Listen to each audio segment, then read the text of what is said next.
Hello, second graders. Welcome back for another great day of online learning. Today, we're going to try out two skills as good readers. The first skill that we're going to practice is listening for rhyming words. Let's think about words that rhyme. I know the word cat and hat rhyme. I know the word day and play rhyme. A rhyming word is a word that has the same ending sound. Those same ending sounds will have a different first sound. We can change the first sound and keep the second part of the word, and you'll hear a rhyme. On almost every page in the book I'm going to read to you today, you will hear rhyming words. For you to practice at home, hearing and listening closely for those rhyming words, I want you to tug on your ear every time you hear two words that rhyme. If you're reading with somebody at home, you both can check with each other to make sure you've got the right rhyming words. You can even try writing a list down of the rhyming words that you hear on a piece of paper or a notebook. Your second job today as a good reader is try to connect with the characters. The character in this story is going to have a very important feeling. A good reader is always able to think about what the character is feeling and pay special close attention to what the character is doing. Today, this character's name is Bear. And you are going to think closely about how Bear is feeling while you're reading. By the end of my time reading, I'm hoping that you can connect to that feeling that Bear felt and remember a time where you also felt that way. Let's begin reading. The title of the story today is called Bear Feels Scared. The author of the story is Karma Wilson, and the illustrator, or the person who made the pictures for the story, is Jane Chapman. We will read this story about a bear who feels very scared of a thunderstorm. Maybe you also get scared of thunderstorms, or maybe your brother or sister, or maybe your pet also gets scared of thunderstorms. There may be many new things happening right now, and it's okay to feel a little bit scared. I know that I feel a little bit scared that I don't really know the next time I get to see my students in our classroom. That makes me feel a little bit worried and scared. But I know, even when I feel scared, I have to find a good way to make myself feel safe and happy again. In this story, we're going to see how Bear finds a way to feel safe. Even if you're feeling scared now, you can talk to anybody, your teachers, your family members, one of your friends, about how you're feeling, and hopefully they can make you feel better.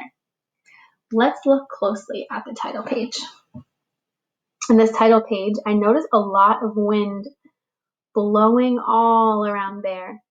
And I also noticed that there's some other characters in the story. Maybe these characters are going to help Bear feel a little bit better. Another thing I notice is the setting. It kind of looks like they're in a forest or by some trees or some grass or some rocks. We'll have to pay special close attention while I'm reading to where exactly the setting is. But two very important things I want you to pay attention for while we're reading is 1, the rhyming words, and 2, I want you to tell me and notice the details about the way Bear feels in this story. Let's begin reading. Bear feels scared. Oh, wow. Bear Feels Scared by Karma Wilson.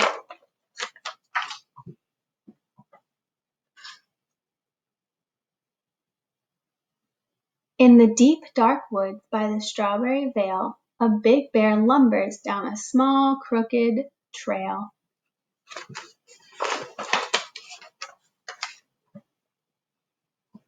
Bear's tummy growls as he looks for a snack. It's a cold, cold, cold day, so the bear turns back.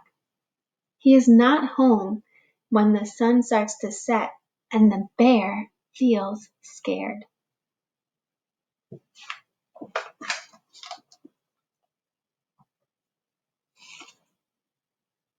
Bear shakes and he shivers as a storm starts to howl. Bear mutters, "What is that? Are there spooks on the prowl?" I hear 2 rhyming words on that page. I also notice, look at our poor friend Bear. The path gets dimmer and the skies grow gray. Bear looks to and fro, but he can't find his way. He huddles by a tree and he wails, "Poor me!"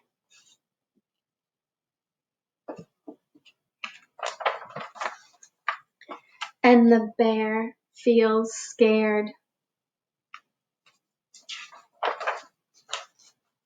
Meanwhile, back in the warm, cozy lair, friends start to worry for the poor, lost bear. "It's late," Mouse squeaks, "and our bear doesn't roam. There's a storm," cries Hare. "Shouldn't Bear be home?"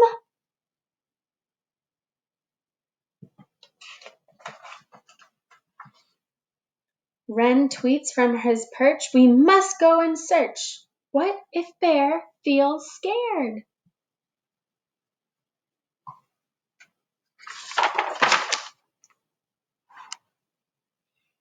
The friends bundle up and begin to prepare. They form a search party for their lost friend Bear. But Bear is all alone, and he sheds big tears. There's a noise in the forest, and he feels big fears.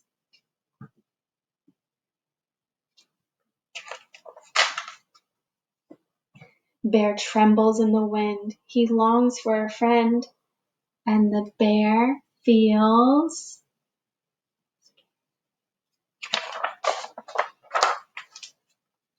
Badger lights a lamp and shouts, "Let's go!" All the birds search high, and the rest search low. With a flounce and a flutter, they set off together. They trudge down the trail through the wild, wet weather.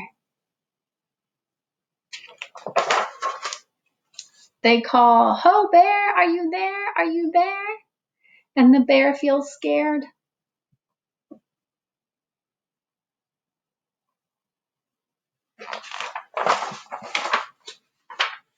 But he perks up his ears.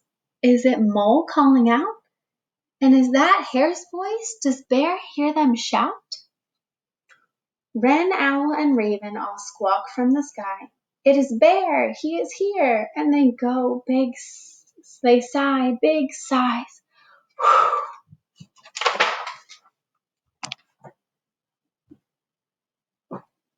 By a tree waits Bear 10 feet from his lair, and the bear looks scared. With a flap and a flurry, all the friends gather near. They give him bear hugs. They calm his bear fears.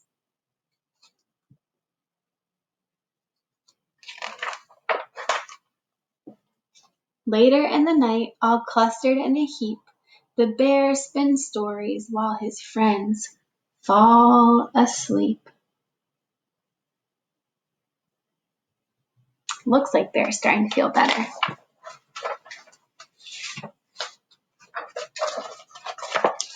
Here's the last page of our story. Cuddled up tight, they snore through the night, and the bear feels safe. What do you notice makes Bear feel different by the end of the story?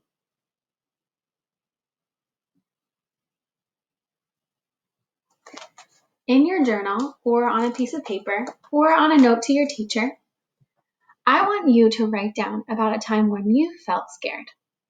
And then I want you to tell me what made you feel better, or who made you feel better.